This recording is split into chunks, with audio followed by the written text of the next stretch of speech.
Alright, you said you had something you wanted to show me? Behold, the Enneagram. I believe this scientific philosophical principle perfectly explains the discrete differences and philosophy behind every deck you've ever played. Oh, stick with me, we'll start at the beginning.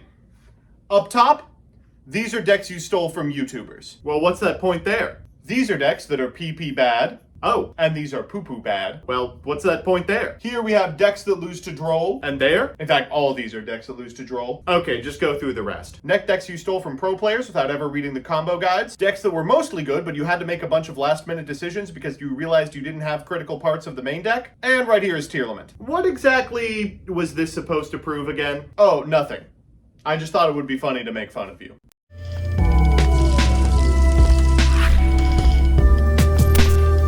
Good afternoon, Jank enthusiasts! I'm MBT, and this is 10-Minute Testing. Last deck build pack, we were blessed with 3 competent meta-relevant strategies. Justice Hunters was a brief glimpse into what a well-designed Yu-Gi-Oh! Set looks like. Anyway, they can't all be winners. Presenting Enneacraft.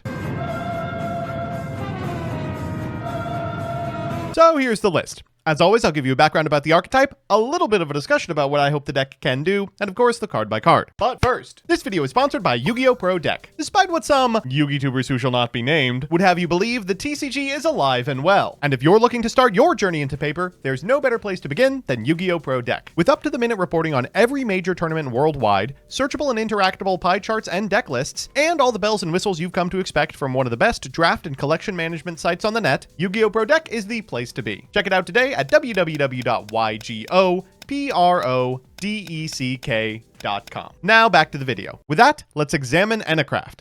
Enneacraft is a series of monsters that answers an age-old question. What if Adam just kept throwing Ramiel at Shinji over and over again? These monstrous angular beings are references to the Enneagram, a sort of kooky MBTI that purports to describe the human psyche. They're just making decks out of anything these days. Anyway, these are pendulums that flip summon. Each can reveal itself in your hand to special a monster in face-down defense, not once per turn, by the way. The little ones do a weird duality-style search in the pendulum scale and search under disparate conditions on field, while also new chain interacting with your opponent's setup, and the big ones win combat and respond directly to your opponent's plays. Ideally, you're meant to show your opponent meaningless enneagrams and then sneak 5 good ones on board so they don't know what to stop. That's like a cool idea for a deck, but in practice, it's not very competitive.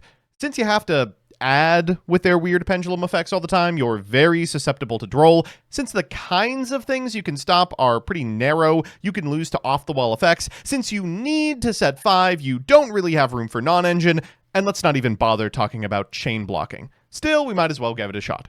So with that, let's get into the card by card. We're going to begin with the little ones and, oh, these names. I'm going to call this one Ecto.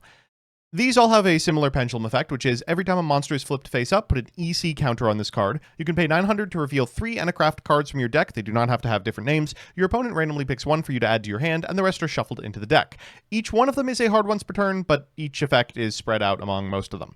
For the monster effect of this one is a flip. It negates the effect of an effect monster your opponent controls until the end of the turn, and when your opponent activates a card effect that includes an effect that special summons the monster as a quick, you can change this face down card to face up defense position and add an Enneacraft from your deck to your hand. They all have this effect, which is you can reveal this card in your hand, special summon a monster from your hand in face-down defense position, and you can't special summon the turn you activate this effect, except in face-down defense. After that is Proto. It's got the search effect in scale, and it's got the special summon effect from hand. On flip, it destroys a monster your opponent controls, and when your opponent activates a monster effect, you can change this face-down card to face-up defense position to add an Enneacraft card from your deck to your hand. After that is Deftero, which again has the search effect and the special from hand effect. As a flip, it banishes 1 face-up random card from your opponent's hand until the end phase, and when your opponent activates a card effect that includes an effect that adds a card from the deck to the hand, you can change this face-down card face-up to defense position and add an Enneacraft card from your deck to your hand. Finally, we're playing 2 copies of Inato, which has the search effect, the special effect, and on flip shuffles 3 cards from your opponent's graveyard or banishment into the deck. When your opponent activates a card effect in the graveyard or banishment, you can change this face-down card to face-up defense position and add an Enneacraft from your deck to your hand.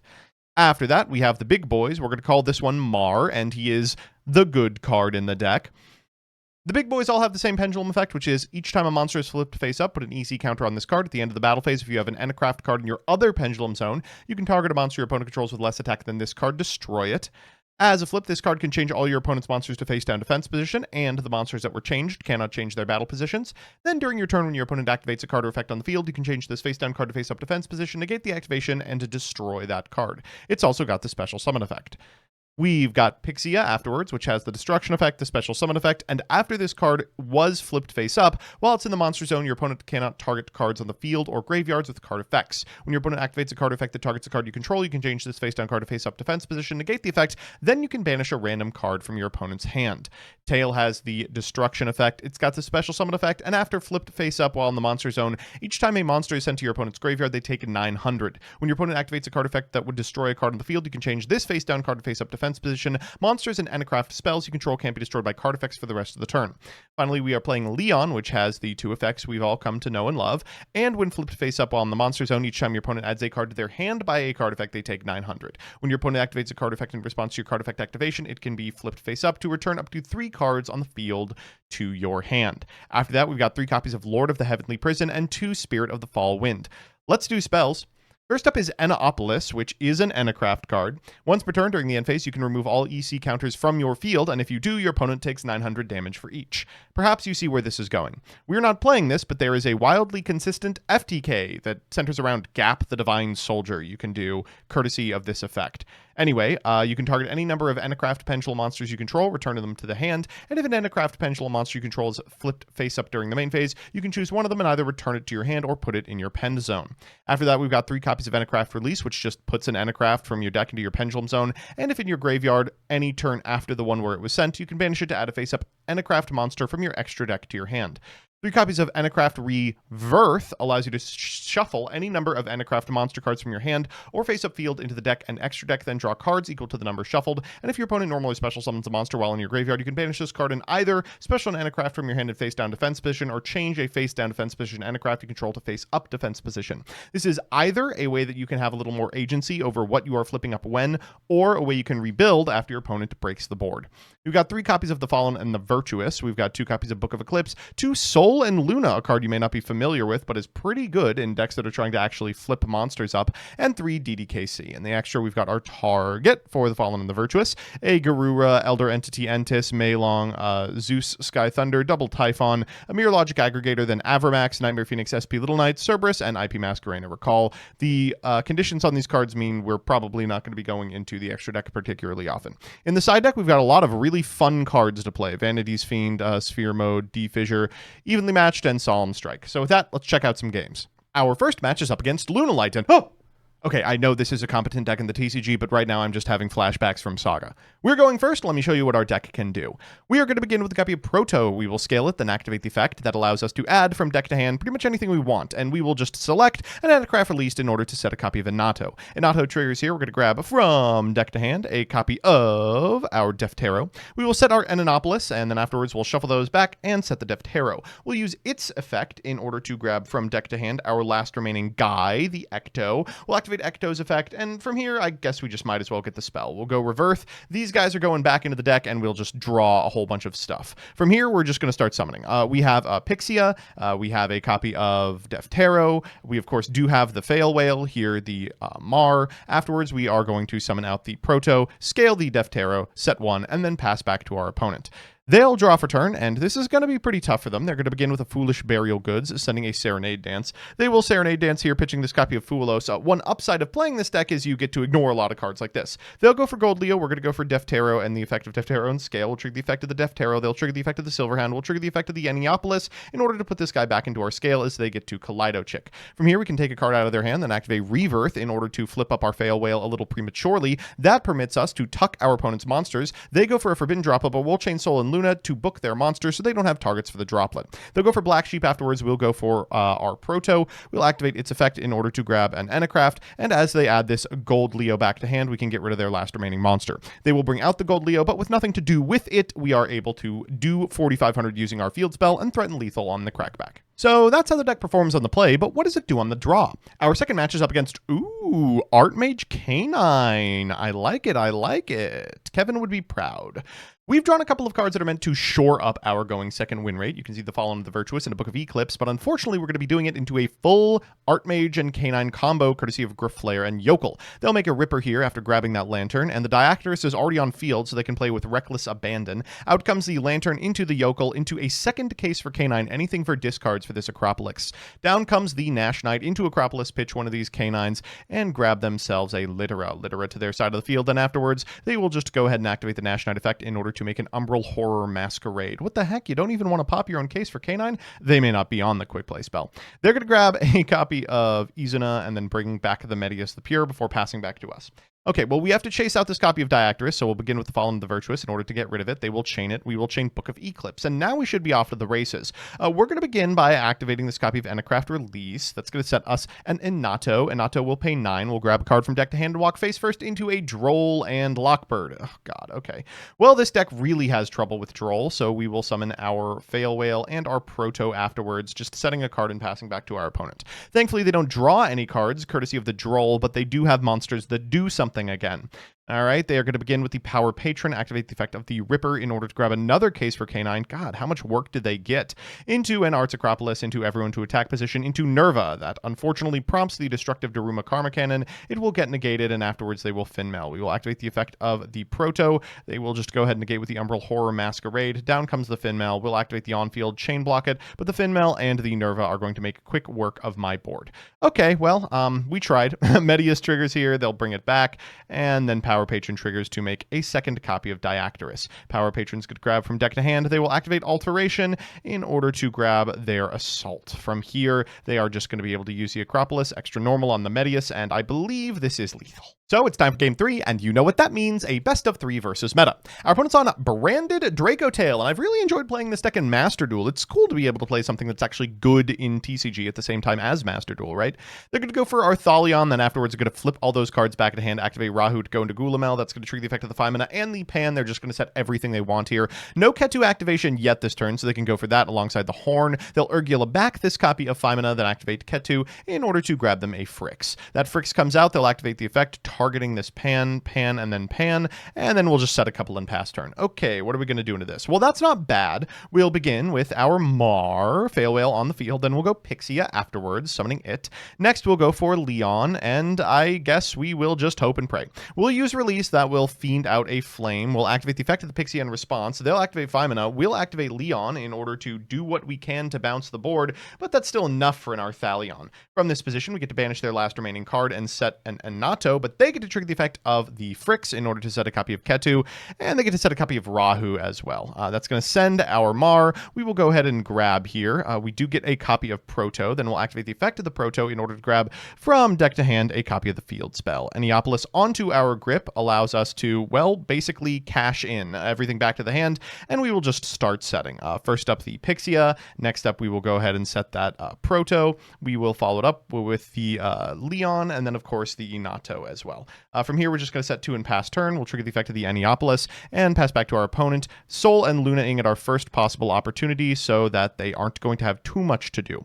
Rahu comes out first. They will go Gulamel. They do have a card in hand, which allows them to trigger the Urgula and the Labubu. We will use the effect of our copy of Inato, and they will send our Book of Eclipse. This is still fine.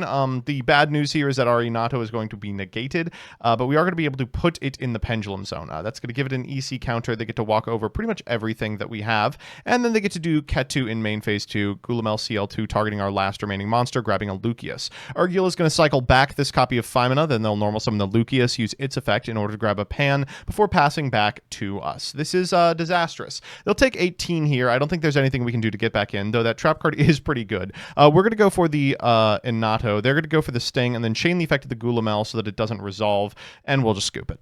So it's time for game 2, and, well, at least we're going first. The Spirit of the Fallwind is making its debut appearance here, right? We're going to begin with Ecto. Ecto's going to trigger here. We're going to grab from deck to hand a copy of the Whale, then we're going to go for Release for a copy of Inato. Inato is going to grab us from deck to hand, just another name. We're grabbing Proto here into Innopolis. We'll use the effect of the Proto in order to bring out the Mar, and then afterwards we will just go ahead and cash it in. We'll go for the effect of the Proto here in order to grab from deck to hand a fantastic card here, the Deftero. That's every little name this turn, which means we can use our Rebirth finally.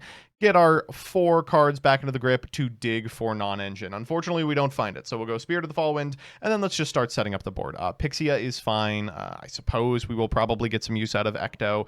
We have 2 copies of Arenado, which means after we scale it, they probably won't be suspecting it. We'll set a Destructive Daruma Karmakin and pass back to our opponent. So great position we're in right now. They're going to begin with a copy of Ketu. We will activate the effect of our Ecto. That's going to grab us a Proto. Then at Point of Resolution, they are going to make an Arthalion for 5, man. I mean, what do I do here? So we go CL1 Ecto, they go CL2 Arthalion, then they get to trigger Grave Effects to chain block us so we can't effectively negate it. That means at Point of Resolution, they're going to be able to just go ahead and get rid of the entire field. I mean, what do we do about this? We can't interact with something unless it's the very last thing on the chain, or we can interact with it in a new chain courtesy of the little guys. All right, well, we can use Rebirth here to get our Mar back out, but unfortunately, it's called Fail Whale for a reason. This isn't going to be sufficient. It doesn't even have enough defense points. We'll scoop it up after they target it with Gulamel. So we're back with the deck, and, well, I don't think I could have picked a more illustrative game to show how devastating chain blocking is. Let's do the pros and cons. First, the pros. 1. Whale is a good card. It's a permanent Book of Moon when flipped and has a negate that insulates your plays going first. This gives the deck a pretty reasonable yummy matchup. 2. The field spell doing 900 per counter can really stack up in a grind game and take your opponent by surprise. And 3. Yes, you can play the FTK with Gap if you're into FTKing people. And the cons. 1. This deck can't beat Droll and Lockbird. The deck relies on drawing non-engine off its dogshit fucking ass, poopy ass butt normal spell. If you didn't see Whale at the start of the game and activate a Searcher and they Droll, you're basically just ending on Whale Pass. It's bad. 2. The deck plays very weird going second. Breakers help, but any amount of negates and protection makes it struggle to play into anything that's been established. And 3. The deck loses hard to chain blocking. The big monsters need to respond to something to flip over, targeted or destroy a spell, or in response to one of your effects. Dracotail gets to completely ignore this. Yeah, Pixia can shut off some of their plays, but it's also a 2500 defense point monster that if they remove, they are immediately back into the game. The only real way to play against the best decks is just to dig for floodgates out of the board and non-engine, and then hope your weak engine just gets to keep them out of the game. All in all, I've spoken at length about how this deck plays on an axis that's very difficult to judge, but now I feel pretty comfortable in saying it's bad. Thanks so much for watching. These videos are made possible by, and sometimes suggested by, my patrons, some of whom have paid a hefty sum in order to be mentioned at the end of this video. Those individuals are Absolutely Fran, Elena Tincher, Allison Elliott, Ally, APK Pearly Tier 0, Brett Henry, Cap, Cool Name, Damon O'Neill, Dark Rebel XYZ, DJ Elefante, El Gravo, El Securt, Emiliano Deverio, NB Adams, Fabrizio Petroli, Franco Romero, Galactic Joey, Hergalicious, JP, Night Mary, Cole Offline, Corey Mizu, Legal Rights, Lucas Rosas, Luis Hernandez, Master Key 090, Matthew M. Derezo, MBT Hablando en Español, MBT Plema Dolce, Mike Carlotti, N54 Lionheart, Nancho, Pombo, Project Mercury, Pyramid Artisan Fieldcloths, TCG Accessories, Rancer My Thing, Rohan Doge, Rose Lapine, Serpentax, Shifter.mp8, Sly Ninja 43, Troy Says By Erasure is Gay, Who's Nick, Yuki Kazami, and Zircon Sun. Couldn't have done it without you.